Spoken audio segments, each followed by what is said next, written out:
Asking how big the universe is seems like a silly question. I mean, like, it's big, really big. How big, you might ask? Oh, I don't know. There's probably a your mama joke in there somewhere. But suffice it to say that it's ginormous.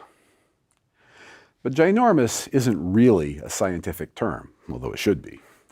So seriously now, how big is the universe? Well, the first thing you need to realize is that many people misunderstand exactly what that question is asking. We first need to distinguish between the entire universe and the universe visible from Earth. Those are different things. So how much of the universe can we see from our vantage point here on Earth? Well, light has a finite speed, specifically about 300,000 kilometers per second, or about 186,000 miles per second, which means that when you see an astronomical object, you're seeing it like it was in the past. For instance, it takes light from the sun 8 minutes to get to the Earth. You probably knew that. But that has bigger implications. For instance, that means that there is a sphere around the Earth with a radius of the Earth-Sun distance where light takes 8 minutes to travel to us. And that sphere idea is true in general. There is a sphere around the Earth with a radius of a light year. If we could somehow send lots of super bright lights a light year away to surround the Earth and briefly blink them, what would happen is that the light pulse would take a year to get to the Earth, and they'd arrive at the same time. When we saw them, we'd be seeing a blink that was a year old from objects located a light year away. We can take this idea to the extreme and ask, what is the oldest thing in the universe? And that is, by definition, the moment the universe began. That happened 13.8 billion years ago. If the universe wasn't expanding, the farthest thing we would see would be a sphere centered on the Earth with a radius of 13.8 billion light years. This is what we call the visible universe. Inside that sphere, light has had time to get to us. Outside the sphere, it hasn't. We can't see anything outside that sphere. Now I should caution you and point out that the numbers quoted for the visible universe are true only if the universe isn't expanding. Of course, it is expanding, so the situation is a little more complicated. I made a video about how that changes things, and you might even want to take a look at it. But the bottom line is that there is a sphere centered on the Earth that is the extent of the visible universe. Is that how big the entire universe is? The answer to that question is almost certainly no. The universe is bigger than we can currently see right now. And you kind of already knew that. For instance, as we look out and see the light from the beginning of the universe today, we can see out to some distance. If we look again tomorrow, we will be able to see out to that distance plus an additional light day. That's because light traveling over the course of those 24 hours will be just getting here tomorrow. And inexorably, day after day, we'll be able to see a larger and larger sphere of the universe. There are locations that we cannot see today because the light simply hasn't had time to get to us that we'll be able to see tomorrow. Again, this ignores the complications due to the expansions of the universe. We'll get to that in a minute. So if the entire universe is larger than the portion we can see, how big is it? Well, to answer that question, we need to back up and be a bit more careful. Let's start with talking about the oldest and most distant thing we can see. As it happens, we can't see the moment the universe began. That's because the early universe was so hot that light couldn't pass through it. You can sort of think of it like a fog. However, there was a moment about 380,000 years after the Big Bang when the universe cooled enough to become clear. The temperature at which that happened is about 3,000 degrees centigrade, or about 5,400 degrees Fahrenheit. Everywhere in the universe, the temperature was identical, and at 3,000 degrees, it was glowing hot. So you'd think that when we looked out with our telescopes, we'd see a glow about like what looks like when you see inside a steel mill. But this is where the expansion of space comes in. Since that moment, the universe has been expanding and cooling and even stretching space. The upshot of that is that what once would have been viewed by the human eye as white is now no longer visible and can be only seen by radio antennae capable of detecting microwaves. For that reason, this oldest thing that we can actually see is called the cosmic microwave background, or CMB. And the temperature of the universe in the current day is now 2.7 Kelvin, or minus 270 degrees centigrade, or minus 450 degrees Fahrenheit. Pick your favorite units. So that's the first big thing. This microwave radiation that measures that the current temperature of the universe as 2.7 Kelvin is a fossil remnant of light emitted when the universe was about 3,000 degrees. This temperature is almost the same everywhere, but we've learned that there are very small variations in the universe's temperature. These variations really are incredibly tiny. The hottest and coldest spots are only 0.01% different from the average. Our current best measurements of these variations comes from a telescope in space called Planck.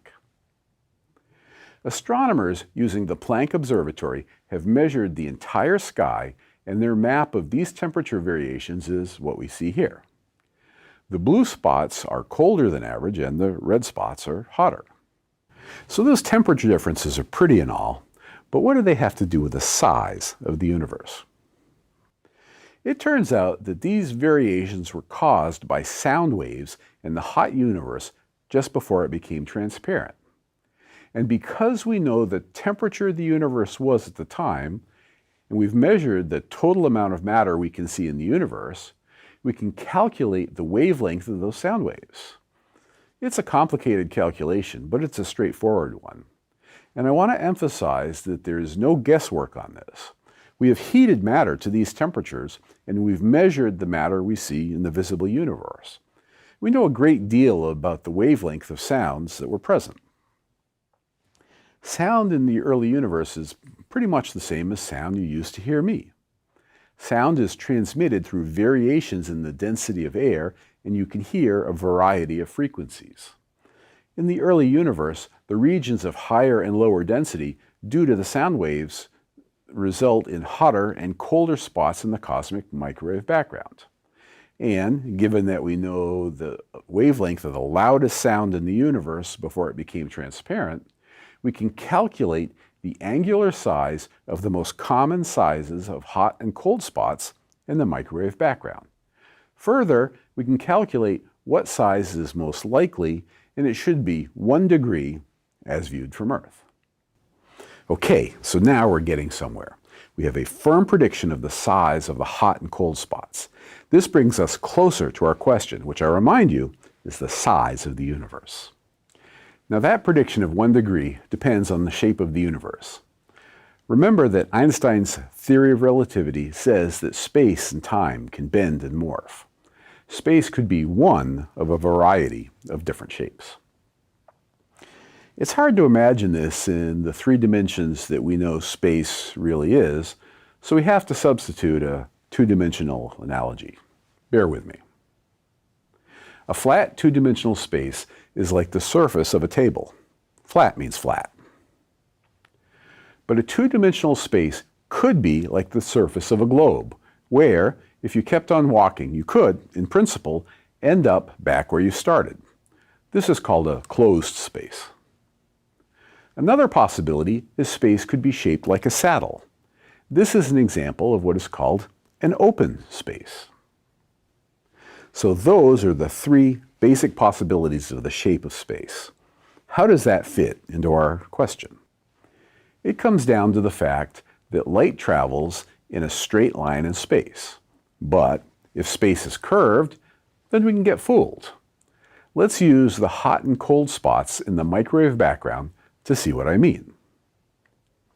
If space is flat and a distant spot in the microwave background is 1 degree wide, then we will measure the size as 1 degree. This is the simple mathematics of triangles that you learned in geometry class, where straight lines travel in, well, straight lines. But that behavior doesn't have to apply. Let's see why. For instance, if two ants were in flat space and they were separated by a certain distance and started walking parallel to one another in a straight line in that flat space, they will always stay the same distance apart. If you do the same thing on a closed or spherical space, the two ants will eventually run into one another because straight lines in curved space are curved. This is like lines of longitude on a globe, where they are parallel at the equator, but intersect at the pole. And the opposite is true in an open space like the saddle space. There, the two ants, initially a fixed distance apart from one another and walking in straight lines, will eventually diverge and get farther apart. That's just curved space for you. So this has consequences when measuring the apparent size of these distant spots in the microwave background. If space is flat, the line that crosses the spot you're looking at and the two lines that go from the edges of the spot to your telescope form a common triangle.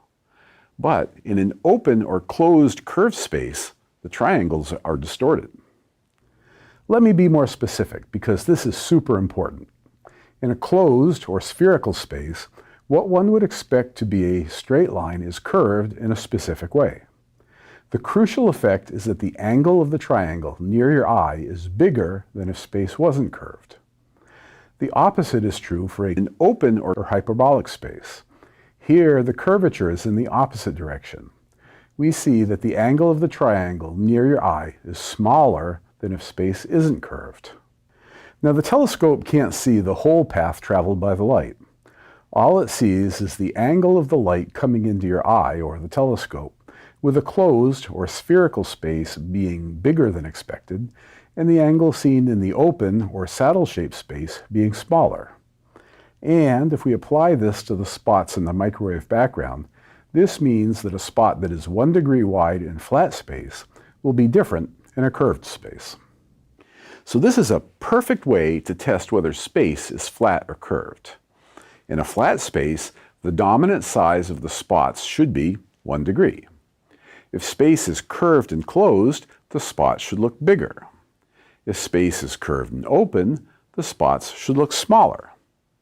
So what did Planck and other experiments find? A drum roll, please, maestro. The measurements found that the size of the spots is 1 degree. From that, we conclude that space is flat. Or can we? Well, yeah, sort of. But that's an incautious statement. Physics is an experimental science. When we say that the Earth is flat, what we mean is that the measurement is consistent with being flat. But that also means that the measurement is consistent with a tiny bit of curvature. For example, if we're at the beach on the ocean and look at the horizon, it surely looks flat. But in spite of the claims of some people, the Earth is most certainly not flat. It's a sphere. So you have to keep this in mind. What appears to be flat can indeed be curved. And when we measure the Earth, we can only say that it appears to be flat. And that's true of space as well. Space appears to be flat. If, and I repeat, if space is flat, then the universe is infinite in extent. Our visible universe is just a small bubble in an infinite sea. Similarly, if space is shaped like a saddle, what scientists call a hyperbolic or open space, space is also infinite. But what if space is closed and shaped like a sphere, but so big that it looks flat, like the Earth can look flat? Well, in that case, space is not infinite.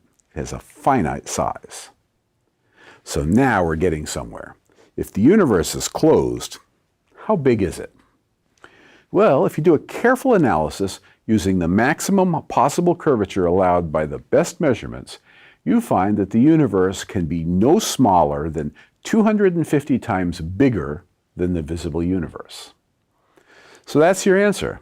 I mean, we've always kind of thought that the universe is big, but now we can hang a number on that. The visible universe, meaning the part of the universe that we can see using our instruments, is a sphere centered on the Earth and, taking into account the effects of expansion, with a diameter of 92 billion light years. However, the entire universe, including the parts that we can't see, is at least 250 times wider than that. And the universe could indeed be infinite in size. We've come a long way from simple speculation about the universe. Seemingly intractable questions are now getting answers, and that is your fascinating fact for the day. Okay, so that was a very cool topic.